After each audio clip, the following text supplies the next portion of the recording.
Ibu Bapak untuk mengefisiensikan waktu telah hadir the second speaker yaitu Pak Herman Muhtar. Silakan Pak untuk menyampaikan di forum diskusi ini.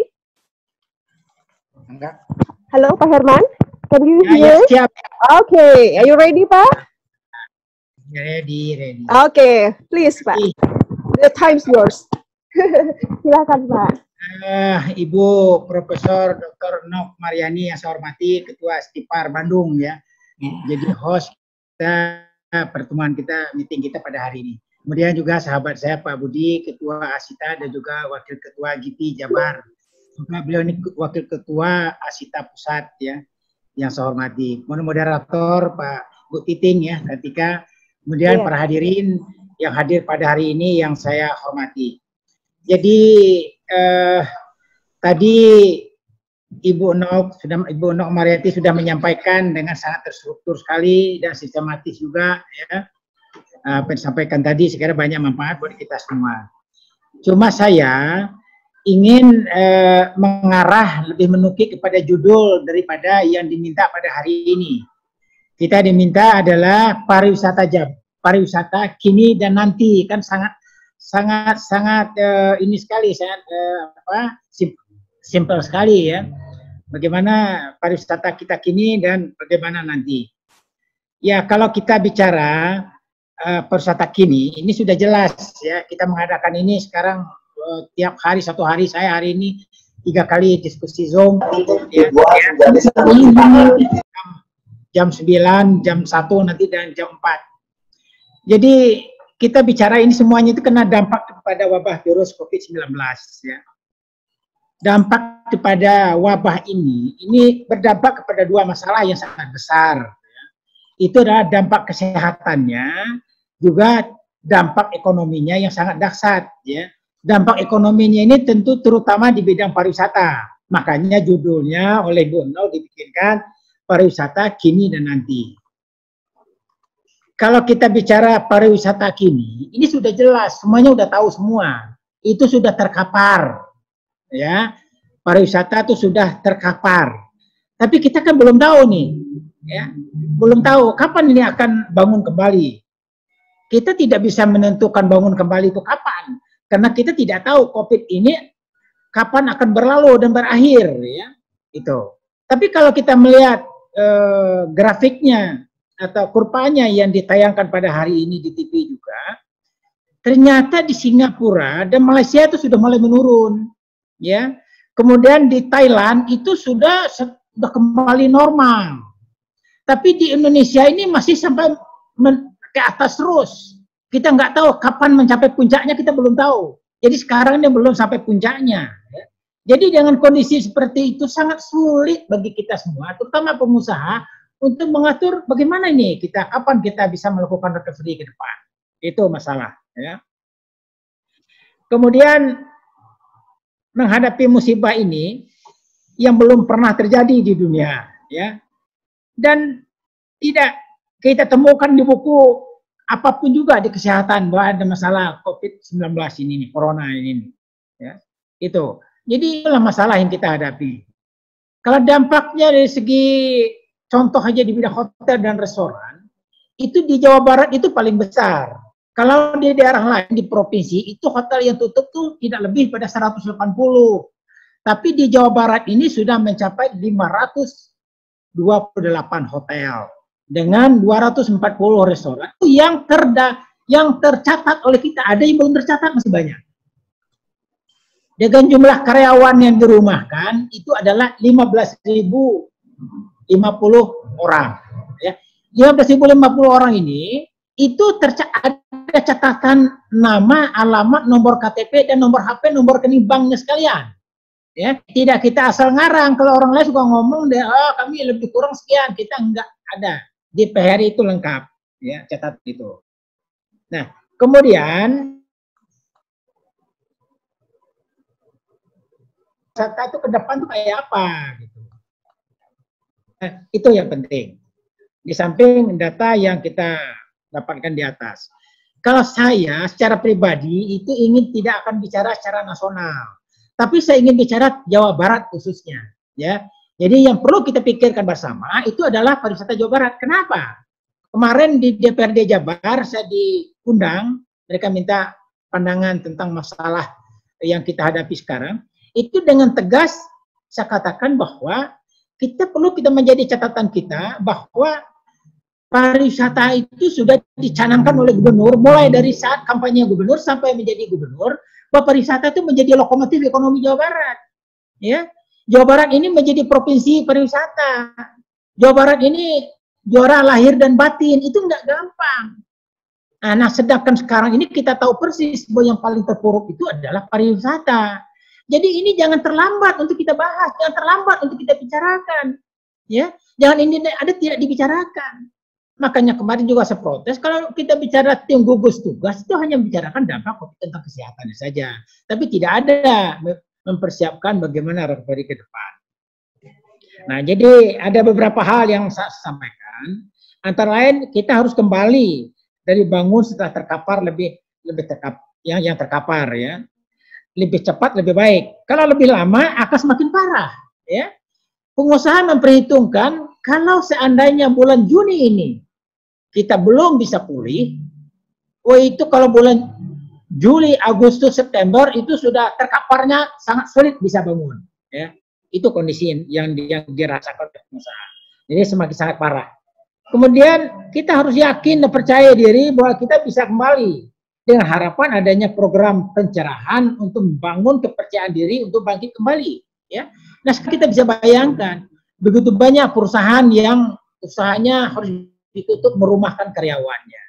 Kemudian perusahaan yang buka, hotel yang buka, restoran yang buka, itu pun juga tidak ada pengunjungnya. Kenapa? Selagi lockdown dan PSBB ini dilakukan, ini siapa yang akan mau menginap di hotel, siapa yang akan belanja di restoran dan sebagainya.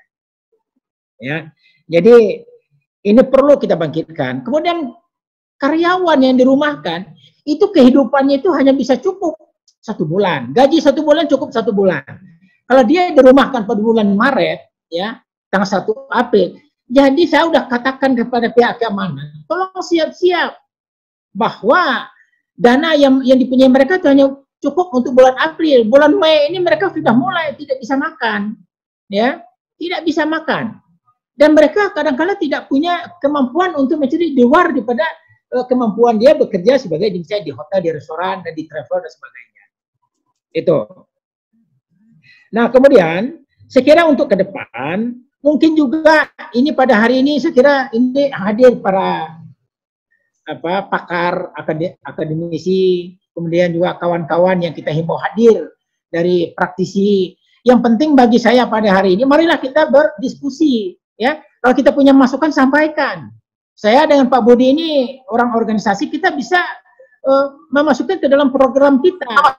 Jadi ini keyakinan yang harus kita sampaikan. Kemudian kalau harus kita lakukan resetting ulang. Ya, ini kita lakukan setting ulang itu. Baik dari segi program, tampilan, destinasi yang diunggulkan, ya. Konsep promosi pun juga menarik dan terarah, terutama daerah-daerah yang hubungan transportasi darat udara yang sudah ada, ya. Nah, dengan adanya jalan penghubung tol Jawa dan Sumatera yang sudah lancar, ini dampaknya bagi Jawa cukup besar karena Wisnus mereka melirik lebih kita coba. Kalau di Jawa Barat begitu-begitu saja, gitu kan kita ketinggalan dengan Jogja dan Jawa Tengah, maka mereka akan memilih berwisata ke daerah Jogja dan Semarang. Kita akan ketinggalan. Yang selama ini sebelum terjadinya COVID, itu kita lihatkan juga bahwa yang tadinya Malaysia itu berkunjung ke Jawa Barat, ke Bandung khususnya, tapi mereka sudah memilih berkunjung ke Vietnam, Bangladesh dan sebagainya, ya. Ini perlu kita perhatikan. Jadi dengan adanya jalan penghubung tol di Jawa, Sumatera yang sudah lancar, berdampak pada orang Jakarta yang selama ini memenuhi hampir 70% Wisnus yang datang tiap hari Sabtu Minggu ke Jawa Barat, ini pasti akan melirik ke daerah lain, ke Jawa Tengah dan sebagainya. Kemudian yang paling penting juga adalah, ini yang sedang kami harapkan, sedang kami pikirkan, itu adalah membangun branding, ya, membangun branding dan image pariwisata Jabar sebagai daya tarik Wisnus dan Wisman untuk datang ke Jawa Barat, ya. Nah, jadi branding ini sangat penting. Kita sudah nggak bisa lagi. Sebelum COVID ini kondisi kita memang kondisi yang cukup parah ya. Kalau sering saya katakan kondisi di sektor perhotelan, titik puncaknya itu ada pada tahun 2015, 2016. 2017 itu mulai menurun. Begitu masuk virtual, online, itu sudah turun 25%. Masuk lagi sekarang bencana seperti ini, itu hanya tinggal 5%. Ya. Jadi sangat parah. Kemudian berikutnya kita berharap, kemarin pun juga saya sampaikan kepada Banggar DPRD Jabar, agar supaya anggaran pembangunan destinasi ya dan program anggaran pembangunan destinasi dan program promosi dinas pariwisata harus ditingkatkan ya. Ini kalau tinggal Jawa Barat kita lihat itu cukup bagus ya, sudah 2 kali lipat tahun kemarin. Tapi di dinas kota dan kabupaten yang terutama yang daerahnya menjadi tujuan wisata, potensi destinasi wisata yang cukup tinggi, tapi anggaran dinas sangat kecil. Nah ini yang saya katakan kemarin, persoalan yang di eranya Pak Ridwan Kamil itu adalah SDM-nya kurang diperhatikan. Ya, kita coba lihat aja di dinas pariwisata itu ada berapa orang yang lulusan dari sekolah tinggi pariwisata. Ya, nah ini kemarin sampaikan seperti itu. Nah, kemudian juga saya juga sampaikan bahwa kita tahu ada Undang-Undang Nomor 10 Tahun 2009. Undang-Undang Nomor 10 Tahun 2009 itu adalah tentang Gabungan Industri Pariwisata Indonesia dan Badan Promosi Pariwisata Daerah Jawa Barat. Ya, kalau kita bicara BPPD, ini adalah orang yang diatur oleh undang-undang yang terdiri pada 5 unsur, adalah orang-orang yang paham tentang promosi pariwisata. Ya, di situ semuanya orang paham semua. Tidak bisa dimonopoli oleh satu asosiasi atau satu perguruan tinggi, nggak bisa. Ya, itu. Nah, ini selama ini kan sudah hampir berapa bulan masa kerjanya habis, tapi SK itu juga belum diturunkan. Padahal lembaga ini sangat kita butuhkan nanti. Secara profesional dia mempromosikan potensi dan arah kemana promosi harus kita lakukan. Dan bentuk promosinya kayak seperti apa. Kemudian juga kami sampaikan bahwa masalah MICE. MICE ini pun juga harus menjadi perhatian khusus. Ya, dipromosikan. Selama ini kurang kita perhatikan. Kalau saya katakan Jawa Barat masih cukup, walaupun gedung konferensinya belum kita punya sebagaimana yang mempunyai standar internasional, ya. Tapi hanya untuk sekedar seminar, ya, kongres dan sebagainya di Jawa Barat ini masih banyak untuk dilakukan pelaksanaan itu, bisa dilaksanakan di Jawa Barat. Jadi ini kan tentu harus ada promosinya, ya. Dan setelah COVID ini berlalu, kita juga menghimbau kepada pemerintah agar supaya anggaran-anggaran yang selama ini dianggarkan ke luar negeri, ya, itu agar supaya dianggarkan ke dalam negeri. Dan kalau ada rapat-rapat dan sebagainya, tidak usah nyebrang provinsi, harus dilaksanakan di dalam provinsi agar supaya ekonomi itu bisa bergerak. Ya. Nah, kemudian juga kita harapkan ke depan ini nih, kegiatan-kegiatan event harus terprogram terencana dengan tujuan mendatangkan Wisnus, ya, Wisnus dan Wisman ke Jawa Barat. Jadi arti kata dipersiapkan dengan bagus, jangan hanya yang datang oleh orang-orang Bandung sendiri, ya. Nah, jadi selama ini kan itu sering kita temukan.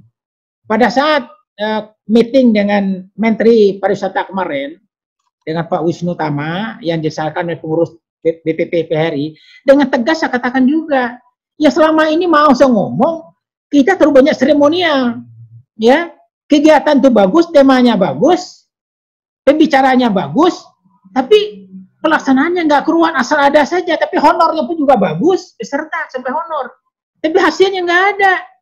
Kemarin di DPRD Jabar pun juga ditanyakan ke saya, bagaimana pandangan Pak Herman tentang wisata syariah. Saya katakan dari zaman jahiliyah, saya di Jawa Barat ini dari tahun 67 kita udah bicara wisata syariah, tapi tidak pernah ada ujung pangkalnya, tidak pernah ada konkretnya, tapi anggaran keluar terus untuk kita membicarakan itu. Nah, kemarin sudah hampir-hampir dekat final 6 bulan yang lalu yang dipekarsai juga oleh BI. Sekarang udah tukcing, dibentuk cicing. Ya, itu yang terjadi di kita.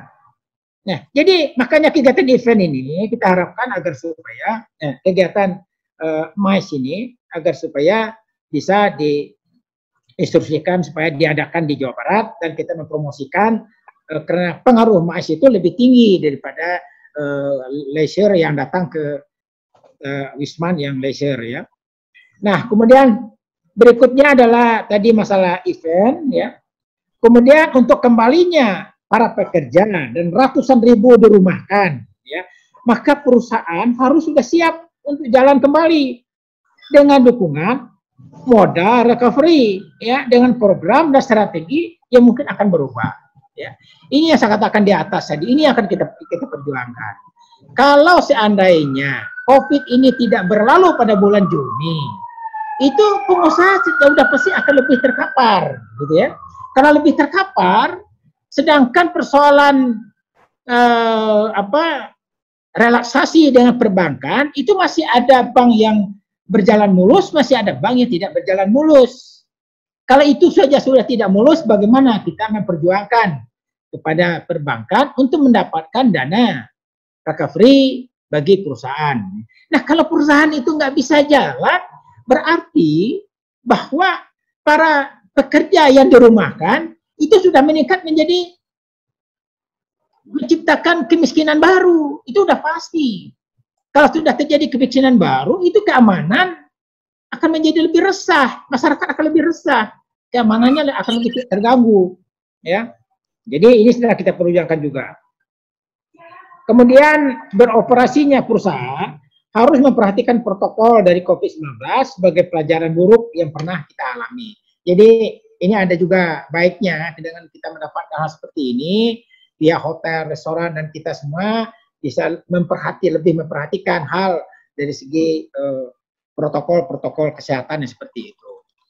Kemudian berikutnya adalah perlu kita menghimbau kepada pemerintah, baik pusat dan daerah, agar untuk tahun 2021 anggaran pembangunan infrastruktur agak dikurangi dan dialihkan kepada pembangunan industri yang sudah terkapar, bisa bangkit kembali, agar karyawan yang sudah dirumahkan segera bisa bekerja kembali, sehingga pengangguran, kemiskinan baru tidak sampai terjadi. Jadi ini sangat penting sekali ini. Sebab ini mau saya ngomong, mau sangat kita ngomong, kadang-kala birokrat dan akademisi ini kadang kurang berpikir sampai ke situ.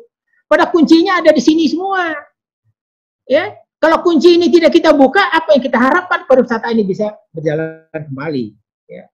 Nah, kita berharap adanya himbauan pemerintah pusat maupun daerah agar masyarakat Indonesia meningkatkan perjalanan wisatanya, tidak usah ke luar negeri, tapi cukup di Indonesia saja. Nah, kemudian dalam rangka mengatasi dampak COVID-19 di bidang kesehatan sudah ditangani oleh tim gugus tugas tingkat Jabar. Kebetulan saya pun juga diikut sertakan di situ, kabupaten dan kota. Cuma sayang di bidang-bidangnya itu tidak ada membahas tentang recovery ekonomi, hanya dibahas dampak ekonomi saja, ya. Maka oleh sebab itu saya mengusulkan pada pemerintah dan pada DPR kemarin harusnya dibentuk tim task force-nya, ya. Nah, kalau DPR sudah terbentuk 2 minggu yang lalu tim task force-nya dengan 2 bidang, satu yang membahas masalah krisis yang dihadapi oleh anggota termasuk masalah perbankan, pajak, PLN, BPJS, ya, dan sebagainya. Dan satu tim yang membahas persiapan recovery, apa yang kita lakukan, ya, yang dikuasai oleh Pak Faisal, Direktur STP, ya, itu. Nah, ini tujuan kita agar supaya nanti tanggal 20 kita harapkan tim ini sudah selesai membuat programnya, itu akan kita sosialisasikan kepada anggota dan kita rekomendasikan pada instansi-instansi terkait agar supaya jangan COVID ini berlalu kita baru mulai memikirkan masalah-masalah seperti itu sangat jauh terlambat, ya. Itu. Jadi moderator itulah yang bisa saya sampaikan. Kita semua berharap dan berdoa semoga COVID ini bisa berlalu cepat, ya, sehingga kita bisa kembali normal kembali. Ya, kalau kemarin itu baru diumumkan yang umur 45 tahun ke bawah yang baru boleh keluar, ya. Tapi di sini kan banyak yang umur kita ini udah di atas hampir mendekati 70, ya. Nah, kalau udah 2 bulan di rumah ini aja udah bosan, apalagi kalau udah melebihi 2 bulan, ya. Itu. Jadi sekian, terima kasih. Mohon maaf pada kurang berkenan. Sekali lagi, saya tidak akan berpanjang lebar, tapi saya mohonkan dari peserta pada hari ini bisa memberikan masukan-masukan yang positif. Ya, apa yang harus kita lakukan bersama? Apa yang dilakukan oleh praktisi itu apa? Apa yang harus dilakukan oleh akademisi itu apa? Apa yang harus kita rekomendasikan kepada birokrat itu apa? Jadi semuanya kita bisa siapa berbuat apa untuk pariwisata Jawa Barat ini ke depan. Jadi sekian, terima kasih. Wassalamualaikum warahmatullahi wabarakatuh. Waalaikumsalam warahmatullahi wabarakatuh. Hatur nuhun Pak Herman Muhtar atas pemaparannya. Izin mengapresiasi terlebih dahulu bahwa ini sudah ada 244 peserta yang join dari beberapa pulau di luar Jawa Barat. Tentunya ini luar biasa buat kami untuk setiap Pariapari telah melaksanakan First Tourism Webinar ini. Tentu kami akan mencatatnya ini sebagai bagian daripada apresiasi dan bentuk peduli kita terhadap apa yang telah terjadi di bidang pariwisata.